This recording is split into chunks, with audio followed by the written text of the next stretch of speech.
2025 ମସିହା ଏଥର ଏକ ବିଶ୍ୱ ପାଇଁ ଏକ ସ୍ୱାସ୍ଥ୍ୟ ଆହ୍ୱାନ କ୍ରମେ ରାଷ୍ଟ୍ରବ୍ୟାପୀ ଏକାଦଶତମ ଅନ୍ତର୍ଜାତୀୟ ଯୋଗ ଦିବସ ପାଳିତ ହୋଇଯାଇଛି। ଏହି ଅବସରରେ କେନ୍ଦୁଝର ଜିଲ୍ଲା କାରାଗାର ପ୍ରାଙ୍ଗଣରେ ସୃଷ୍ଟି ଫାଉଣ୍ଡେସନ,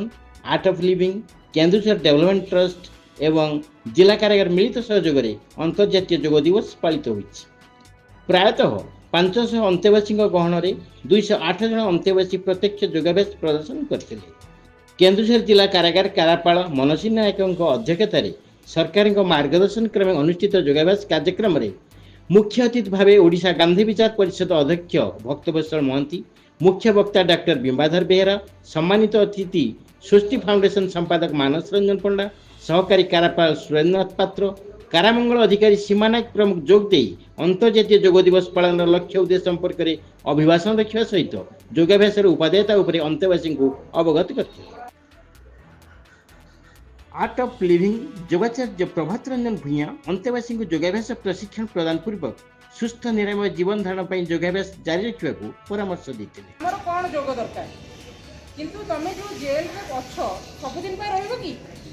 यही केपे रही ये जेल तैयारी 100 वर्ष ऊपर गलानी ये कौन 100 वर्ष लोक अच्छा कहीं ना तेणु समस्ते दिन दिन बाहर को जा तो निजे सुस्थ मस्तिष्क सुस्थ शरीर नहीं कि आम बाहर को गले आम बाहर निजर जीविका किसी कर बर्तमान आमर नुआ डीजीजी आसपर मुख्यमंत्री महोदय आपंकर केन्दुझर रही